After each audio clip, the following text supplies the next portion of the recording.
సుమన్ టీవీలో మీ business promotions కోసం ఈ కింది నెంబర్ను సంప్రదించగలరు.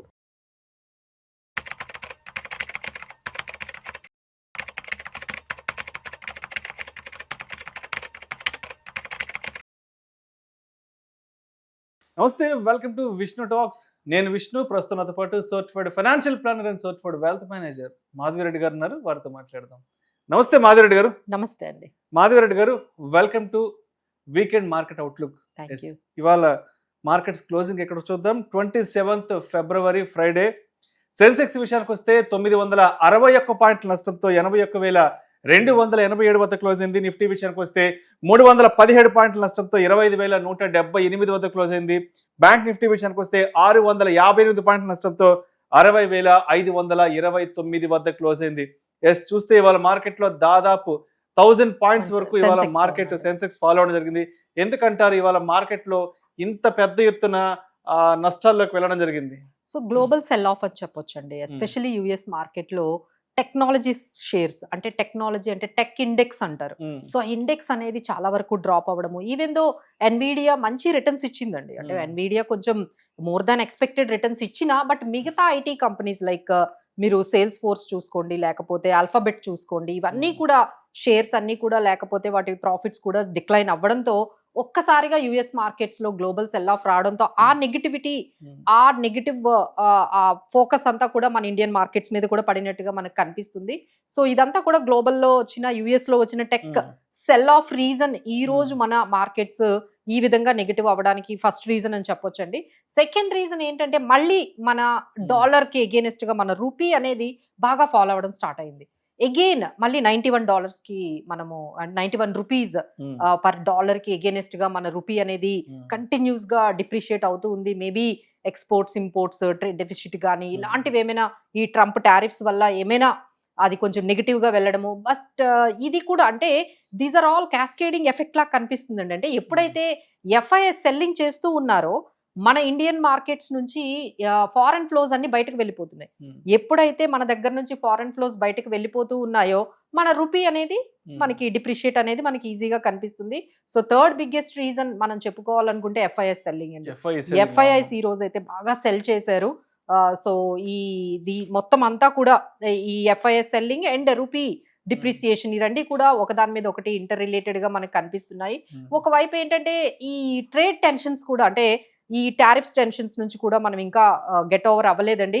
ఆయన మళ్ళీ ఈ మధ్య మన ఇండియన్ కంపెనీస్ మీద, సోలార్ కంపెనీస్ మీద 126% ఆయన అసలు, అంటే దీనివల్ల ఏమనిపిస్తుందంటే, అసలు మనం ఏదైతే యుఎస్ ఇండియా ట్రేడ్ డీల్ చేసుకున్నామో అసలు దానికి ఏమైనా వాళ్ళు కట్టుబడి ఉంటారా? అలా ఏం కనిపించట్లేదు. ఎందుకంటే అది అఫీషియల్ గా కూడా అవ్వలేదండి. సో దట్ ఈజ్ ఓన్లీ ఒక మనకి ప్రింట్ అనేది వచ్చింది. సో దాని మీద కూడా ఇప్పుడు అందరూ కూడా సందేహాలు వ్యక్తం చేస్తున్నారు. సో నిజంగా ఇండియా యుఎస్ ట్రేడ్ డీల్ అనేది అఫీషియల్ గా కన్ఫర్మ్ అయిందా, అసలు దానికి వాళ్ళు కట్టుబడి ఉంటారా? ఎప్పుడైతే యుఎస్ ట్రేడ్ లో మనకి అక్కడ ఆ పర్టికులర్ యుఎస్ లో కోర్ట్ ఏదైతే ఉందో ఇల్లీగల్ అని అంటున్నారు. ఒకవైపు మన దగ్గర ట్రేడ్ డీల్ చేసుకుంటున్నారో అది అఫీషియల్ కన్ఫర్మేషన్ రాలేదు. సో ఇక్కడ మళ్ళీ ఇండియన్ మార్కెట్స్ కి ఇది కొంచెం మనకి నెగిటివ్ గా కనిపిస్తుంది. సో ఓవరాల్ గా మార్కెట్స్ అయితే అన్ని రకాల అన్సర్టనిటీ. ఇంకా ఒకవైపు అయితే ఈ రోజు ఆల్రెడీ ఒక బిగ్గెస్ట్ న్యూస్ చూస్తున్నాము. దట్ ఈజ్ ఏంటంటే, Pakistan has started air strikes on Afghanistan. అంటే వాళ్ళ మీద వార్ ని ప్రకటించారు. అది ఎంత ఇంటెన్సిఫై అవుతుందో కూడా తెలియదు. So Pakistan has started war, వాళ్ళైతే డిక్లేర్ చేసేసారు ఆఫ్ఘనిస్తాన్ మీద. సో ఎంతైనా మన నైబర్స్ కదండి. సో ఎంతో కొంత మనము కూడా కొంచెం సఫర్ అవుతాము. సో ఈ విధంగా ఒకవైపు ఇరాన్ యుఎస్ ఏదైతే న్యూక్లియర్ డీల్ ఉందో అది కూడా ఎన్నిసార్లు వాళ్ళు కూర్చొని అగ్రిమెంట్స్ చేసుకున్న ప్రతిసారి అది ఫెయిల్ అవుతుంది. ఇప్పటి వరకు అది కంక్లూడ్ అయితే కాలేదు. So it is not at all, ఆ అగ్రిమెంట్ ఏదైతే ఉందో న్యూక్లియర్ అగ్రిమెంట్ అయితే యుఎస్ కి ఇరాన్ కి మధ్య ఆ అగ్రిమెంట్ కూడా కంక్లూడ్ అవ్వలేదు. సో అక్కడ కూడా వాళ్ళు రెడీగా పెట్టుకొని కూర్చున్నారు, ఎప్పుడు వార్ చేద్దామా. ఆ ఫ్లీట్ అంతా ఏదైతే వాళ్ళ ఎయిర్ స్ట్రైక్స్ చేసే ఫ్లీట్ అంతా కూడా అక్కడే ఉందండి.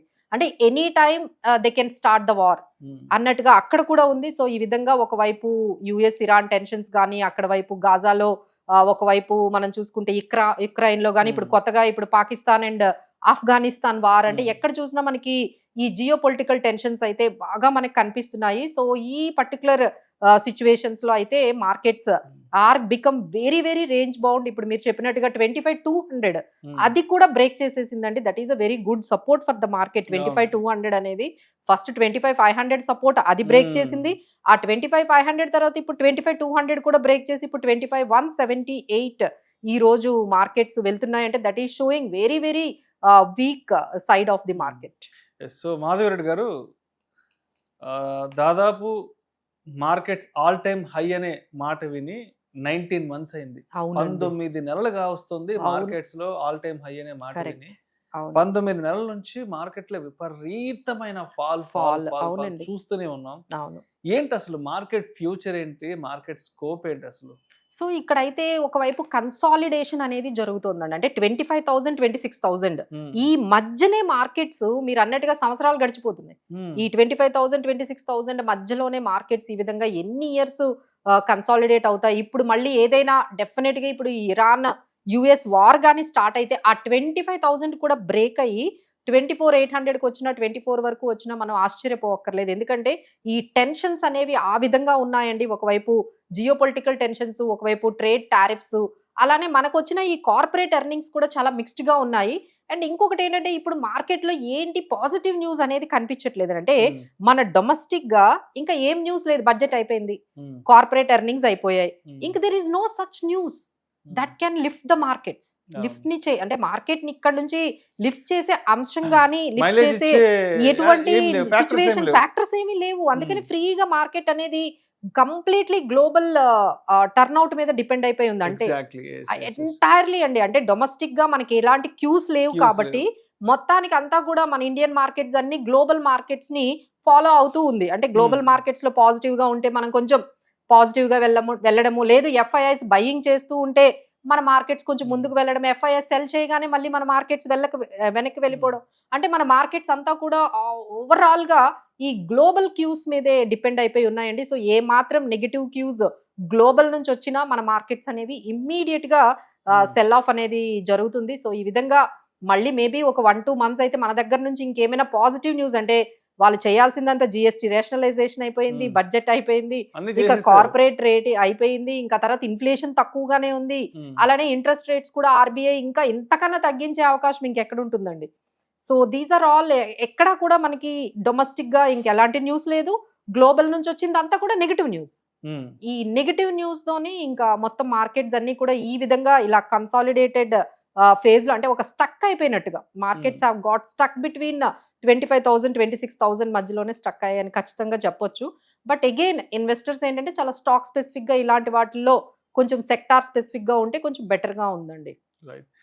సో అయితే ఎస్పెషల్లీ లాస్ట్ 1 year నుంచి ఇండియన్ మార్కెట్స్ బాగా భయపడిన అంశం ఏంటంటే ట్రంప్, యుఎస్ ట్రంప్, దీంతో బాగా అతలాకుతలం అయిపోయినాయి మార్కెట్లు.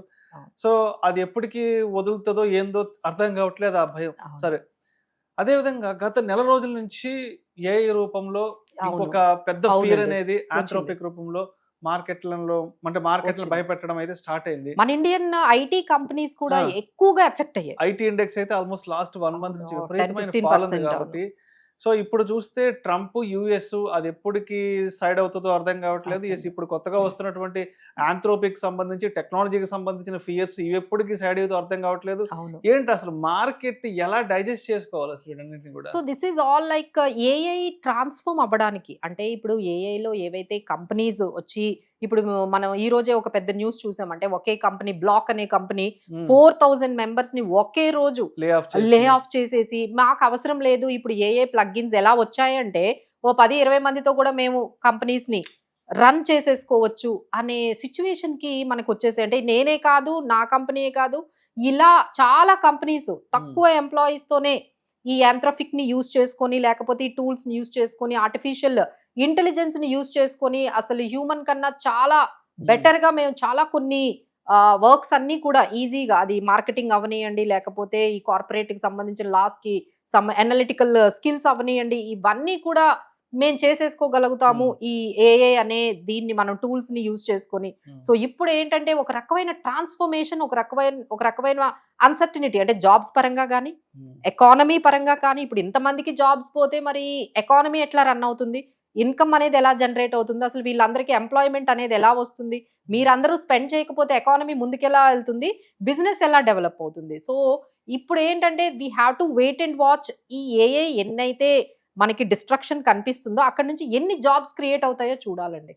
So we have to wait and watch how the jobs might create this. But ఇదంతా కూడా జరగడానికి అయితే మాత్రం ఇట్ విల్ టేక్ అట్లీస్ట్ ఒక 1.5 year ఒక క్లారిటీ ఏఏ గురించి జరగడానికి అయితే మాత్రం ఒక 1.5 year అయితే 2 years అయితే ఏఏ నుంచి అసలు మనం జాబ్స్ తెచ్చుకోవడం అనే వరకు వెళ్ళాలి. ఈ పర్టికులర్ డిస్ట్రక్షన్ అంటే ఇప్పుడు అన్ని మనం జాబ్స్ లే ఆఫ్సే వింటున్నాం, బట్ ఏఏ క్రియేట్ చేసే జాబ్స్ రావాలి అంటే టైం పడుతుంది కదండి. మన కంపెనీస్ కూడా దాన్ని అడాప్ట్ చేసుకోవాలి కదండి. మన కంపెనీస్ కూడా వాళ్ళ బిజినెస్ మోడల్స్ మార్చుకోవాలి. సో మన దగ్గర అంతా కూడా ఏంటంటే వర్క్ ఫోర్స్ బేస్డ్ మనకి ఐటీ కంపెనీస్ ఉన్నాయి. ఇప్పుడు అంత వర్క్ ఫోర్స్ వద్దంటున్నారు కదా. So how they can give it this kind of challenge, ఈ ట్రాన్స్ఫర్మేషన్, ఈ బిజినెస్ మోడల్స్ మార్చుకోవడం అంత ఈజీ కాదు కదండి. ఓవర్ నైట్ లో బిజినెస్ మోడల్స్ ని మార్చుకోవాలంటే చాలా టైం పడుతుంది.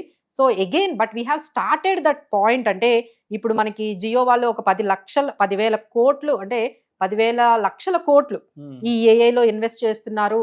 అలానే అదానీ కూడా ఇక్కడ ఈ పర్టికులర్ అంటే రిలయన్స్, అంబానీస్ గానీ, అదానీస్ అందరూ కూడా వచ్చేసారు, ఇన్వెస్ట్మెంట్లు తీసుకొని ఏఏలోకి వచ్చారు. ఏఏ సమిట్ కూడా జరిగింది. బట్ ఇవన్నీ కూడా ట్రాన్స్ఫార్మ్ అయ్యి అక్కడ నుంచి బిజినెసెస్ డెవలప్ అయ్యి అక్కడ నుంచి జాబ్స్ వచ్చి ఎకానమీ డెవలప్ అవడానికి ఎంత టైం పడుతుందండి? ఇంకొక 3-4 years. ఈ ఏఏ డిస్ట్రప్షన్స్ వల్ల మనందరం కూడా కొంచెం ట్రాన్స్ఫార్మ్ అయ్యి కొంచెం బిజినెస్ మోడల్స్ మార్చుకోవాలండి. ప్రతి ఒక్కరు బిజినెస్ మోడల్స్ మార్చుకోవాలి, ప్రతి ఒక్కరు వాళ్ళ స్కిల్స్ ని మార్చుకోవాలి, స్కిల్ సెట్ ని మార్చుకోవాలి. సో బిజినెసెస్ చేసే ఏదైతే మన మోడల్స్ ఉన్నాయో అవన్నీ కూడా మారిపోతున్నాయండి చాలా ఫాస్ట్ గా. అంటే అప్పట్లో మనకి టైం ఇచ్చేదేమో, ఇప్పుడు ఏ అసలు టైం ఇవ్వడం లేదు, ఎవరికి టైం ఇవ్వడం లేదు. మనం ఇలా అర్థం చేసుకునే లోపే ఇంకొక కొత్త న్యూస్ అనేది వచ్చేస్తుంది. So definitely it will take అండి. బట్ హియర్ రైట్ నౌ ఏంటంటే ఈ మెటల్స్ అయితే కొంచెం పాజిటివ్ గా ఉన్నాయి. ఎందుకంటే ఈ భయానకమైన సిచ్యువేషన్లు అందరూ వెళ్ళి గోల్డ్ సిల్వర్లలో, ఈ కాపర్లలో, వాటిల్లో ఈ మెటల్స్ లో పెడుతూ ఉన్నారు. సో మెటల్స్ స్టాక్స్ ఏవైతే సెక్టార్ సంబంధించిన అవి ఉన్నాయో కొంచెం అయితే మనకి పాజిటివ్ గా మనకి కనిపిస్తున్నాయి. అలానే ఈ యుద్ధాల వల్ల పాజిటివ్ గా ఏదైనా ఉందంటే డిఫెన్స్ సెక్టర్. ఏ యుద్ధాల భయంతో ప్రతి ఒక్కరు కూడా డిఫెన్స్ లో ఇన్వెస్ట్ చేస్తున్నారు. సో మనం కూడా మనం రీసెంట్ గా చాలా డీల్స్ చేసుకున్నాము డిఫెన్స్ తో. So defence can be A positive thing. So negative ఇప్పుడు ఏదైనా జరుగుతుందంటే ఈ సోలార్ ఎనర్జీ కంపెనీస్ ఈ ట్రంప్ 126% తో కొంచెం చాలా వరకు కొంచెం నెగిటివ్ లోకి వెళ్ళిపోయండి. అలానే పిఎస్యు బ్యాంక్స్ కొంచెం పాజిటివ్ గా మనకు కనిపిస్తున్నాయి ఓవరాల్ గా. సో మాధవి రెడ్డి గారు, ఇప్పుడు ఫిబ్రవరి మంత్ ఎండ్ కూడా వచ్చేసాం, మార్చ్ లోకి అడుగు పెట్టబోతున్నాం. అండ్ 31st March వచ్చేసి మనకి టాక్సేషన్ కి సంబంధించిన టైం కూడా రాబోతుంది, ఫైనాన్షియల్ ఇయర్ ఎండింగ్ రాబోతుంది కాబట్టి. సో ఈ మార్చ్ లో ఏమన్నా మార్కెట్ కలిసి వచ్చే విషయాలు ఏమన్నా ఉన్నాయంటారా ఫైనాన్షియల్ గా? Yes there is only one way we have to look out for corporate earnings. అంటే వాళ్ళ మొత్తం ఇయర్ ఫైనాన్షియల్ ఇయర్ అంతా కూడా వాళ్ళు మన ముందు పెట్టబోతున్నారు. సో ఇప్పుడు మనకి జీడిపి అంటే ఈ రోజు అనుకుంటా అండి, ఈ రోజు మనకి జీడిపి నంబర్స్ కూడా రాబోతున్నాయి. So there is only one way we can see the markets up side only corporate earnings. మనకి క్వార్టర్ ఎండ్, ఈ ఇయర్ ఎండ్, ఈ మనకి ఈ మార్చ్ ఎండ్ తర్వాత ఎటువంటి రిటర్న్స్ వస్తాయో వాటి మీద మార్కెట్స్ కొంచెం పాజిటివ్ గా వెళ్ళొచ్చు. అండ్ నెక్స్ట్ ఏంటంటే ఈ జీడిపి కానీ మనం కొంచెం మంచి నంబర్స్ కానీ వచ్చినట్లయితే మార్కెట్స్ కొంచెం పాజిటివ్ గా వెళ్తాయి. బట్ మోస్ట్లీ ఎంత మనం పాజిటివ్ మన డొమెస్టిక్ ఫిగర్స్ వచ్చినా ఇమీడియట్ గా ఒక్క నెగిటివ్ గ్లోబల్ క్యూ ఒక్క నెగిటివ్ క్యూ రాగానే మొత్తం మళ్ళీ ఆ 1000 పాయింట్స్ అన్ని కూడా వైపౌట్ అయిపోతున్నాయి. సో మనకి ఇంకా గ్లోబల్ ఇన్ఫ్లుయెన్స్ అయితే కంప్లీట్ గా పోలేదండి. సో బట్ గ్లోబల్ ఫ్యాక్టర్స్ మీద మనకెంత కంట్రోల్ ఎవరికి ఉంటుందండి? ఐదర్ ఇట్ ఈస్ డాలర్ మనకి స్ట్రాంగ్ అవ్వడం కానీ, రూపీ డిప్రిషియేట్ అవ్వడం కానీ, ఎఫ్ఐఎస్ సెల్లింగ్ ఎంతవరకు ఆపగలము, ఆ తర్వాత మనకి జియో పొలిటికల్ టెన్షన్స్ కూడా అవుట్ ఆఫ్ అవర్ రీచ్, ఇవన్నీ ఎట్లా టర్న్ అవుట్ అవుతాయో తెలియదు కాబట్టి. So they need to be very careful. Either traders అయినా ఇన్వెస్టర్స్ అయినా కొంచెం జాగ్రత్తగానే ఉండాలండి. సో అయితే అంటే ఇప్పటి వరకు మార్కెట్లో ఎదుర్కొన్న కొంత నెగిటివ్ న్యూస్ అయితే ఉండి ఏదైనా కొన్ని పాజిటివ్ ఫ్యాక్టర్స్ ఏదైతే ఉందో, సో ఇప్పుడు మనం మార్కెట్స్లో ఏదైనా ఒక లాంగ్ టర్మ్కి ఇన్వెస్ట్ చేసుకోవాలంటే సో మార్కెట్కి ఫేవరబుల్గా ఉన్న సెక్టార్స్ ఆ స్టాక్స్ ఏమున్నాయి? సో ఫేవరబుల్గా ఇప్పుడు అనుకుంటే డిఫెన్స్ అనేది మనం ఆల్రెడీ చెప్పాము. అలానే మెటల్ స్టాక్స్ కొన్ని పాజిటివ్గా ఉన్నాయి. అలానే కొంచెం ఆటో స్టాక్స్ కూడా కొంచెం పాజిటివ్గా కనిపిస్తున్నాయి. సో చాలా సెక్టార్ స్పెసిఫిక్గా, స్టాక్ స్పెసిఫిక్గా ఉండాలండి. అలానే కొన్ని ఆయిల్ కంపెనీస్ అయినా మనకి ఓఎన్జీసీ Hmm. ఇలాంటివి, ఎందుకంటే అక్కడ కూడా ఆయిల్ మళ్ళీ ఈ ఇరాన్ యుద్ధం స్టార్ట్ అయిందంటే అది మళ్ళీ $72 వెళ్తుంది, వెళ్ళిపోతుంది. అది మళ్ళీ నెగిటివ్ మన ఇండియన్ మార్కెట్స్ కి. బట్ ఏంటంటే ఓఎన్జీసీకి అది పాజిటివ్ అవుతుంది. ఈ విధంగా కొన్ని కంపెనీస్ కి కొన్ని మనకి పాజిటివ్ గా, కొన్ని కంపెనీస్ కి చాలా నెగిటివ్ గా ఉన్నాయండి. Investors need to be very specific గా, స్టాక్ స్పెసిఫిక్ గా, సెక్టార్ స్పెసిఫిక్ గా, చాలా సెలెక్టివ్ గా Hmm. ఈ మార్కెట్ లో ముందుకు వెళ్ళాలి. బట్ ఇంత అనిశ్చితిలో దెర్ ఈజ్ ఏ వెరీ అంటే షాకింగ్ అని చెప్పలేం. సర్ప్రైజ్ న్యూస్ ఏంటంటే 20 కోట్ల డిమాట్ అకౌంట్లు అయ్యాయంటండి. అంటే లాస్ట్ 2 months లో Hmm. 1 కోటి మంది ఓపెన్ చేశారట డిమాట్ ఏంటి? అకౌంట్లు. ఇంత మన volatility, ఎంత వాల్టల్, ఎంత ఇంత నెగిటివ్. బ్లడ్ బాత్ అని మాట్లాడుకుంటున్నాం, బేరిష్ అని, క్రాష్ అని, ఇంత దీంట్లో కూడా దీంట్లో కూడా. లాస్ట్ 2 months లో 1 crore డిమాట్ అకౌంట్స్ ఓపెన్ అయ్యాయని ఎన్ఎస్సి ఏం చెప్తుందండి. చేద్దామని కొత్తగా? That's what is so surprising. అంటే ఎంత మంది మార్కెట్ లోకి ఇంకా ఇంకా వస్తున్నారు. అసలు 17 కోట్లు ఉండేవండి, ఇప్పుడు కాస్త 20 కోట్లు 20 అయ్యాయి. కోట్లే. అసలు 2 months లో 1 crore డిమాట్ అకౌంట్లు. అసలు ఇంత బ్లడ్ బాత్ లో మీరు అన్నట్టుగా ఇంత అన్సర్టనిటీలో, ఇంత నెగిటివ్ న్యూస్ లో కూడా ఇలా ఓపెన్ చేస్తున్నారంటే ద ట్రేడింగ్ ఈజ్ అంటే నాకు తెలిసి ఆ 1 కోటి మందికి త్వరలో మార్కెట్ లో ఏదైనా అద్భుతం జరగబోతుంది అంటే ఏదైనా క్యూఏ వచ్చింది, ఏదైనా న్యూస్ వచ్చింది. సో ట్రేడింగ్ అకౌంట్స్ అండి, ఎస్పెషల్లీ ట్రేడింగ్ అకౌంట్స్ అయితే స్టార్ట్ అయ్యాయి. సో దీని గురించి కూడా మనము నెక్స్ట్ వీడియోలో మాట్లాడదాం. సో మొత్తానికి మార్కెట్ కి అంటే మండే మార్కెట్ కి ఏ విధంగా సిద్ధంగా ఉండాలంటే లాస్ట్ 3-4 days మార్కెట్ లో పెద్ద ఎత్తున వాలటాలిటీ ఉంది కాబట్టి మండే మార్కెట్స్ కి ఏ విధంగా రెడీగా ఉండాలంటే జస్ట్ ఈ సాటర్డే సండే అంతా కూడా అందరూ కూడా ఈ గ్లోబల్ న్యూస్ కి స్టిక్ అయి ఉండాలండి. ప్రతి గ్లోబల్ న్యూస్ ని కూడా కొంచెం ట్రాక్ చేయాలి. అది పాకిస్తాన్ ఆఫ్ఘనిస్తాన్ వార్ కానివ్వండి, ఇరాన్ యుఎస్ కి సంబంధించిన ఆ ఇన్పుట్స్ అవనియండి, లేకపోతే ఇక అక్కడ యుక్రెయిన్ రష్యా గాని, ఇక్కడ ఏం జరుగుతుందో అనేది ఒకసారి ట్రాక్ చేసుకోవాలి. ఆ తర్వాత కొత్తగా ఏఐలో ఎలాంటి డిస్ట్రప్షన్స్, ఎలాంటి డిస్ట్రక్షన్స్ జరుగుతున్నాయి, ఎస్పెషల్లీ యుఎస్ ఎకానమీలో ఏం జరుగుతుంది, ఆ యుఎస్ మార్కెట్స్ మీద ఏ విధంగా ఈ టెక్ సెల్లింగ్ అనేది ఇంపాక్ట్ చూపిస్తుంది, ఇవన్నీ కూడా కొంచెం ట్రాక్ చేసుకుంటే మండేకి మనకు కనిపిస్తుందండి. ఏమాత్రం నెగిటివ్ న్యూస్ వచ్చినా వీ కెన్ సీ 25,000 కూడా బ్రేక్ అయ్యి 24,800 కూడా వెళ్ళే అవకాశాలు అయితే మార్కెట్ లో కనిపిస్తున్నాయి. లేదు అంటే 25,500, 25,600 మేబీ ద రేంజ్. అంటే నెక్స్ట్ వీక్ మనం చూసుకుంటే 24,800 is the lowest side, and higher side చూసుకుంటే 25,650, 25,550 దగ్గర కనిపిస్తుంది. Right. Thank you so much Madhavi Reddy గారు. ఈ వారం అంతా మార్కెట్లో ఏం జరిగింది అండ్ రాబోయే వారం మార్కెట్లో ఎలా ఉండొచ్చు అనే అంశం గురించి చాలా చక్కగా మీ అనాలిసిస్ తెలియజేసి థ్యాంక్ యూ సో మచ్ అండి.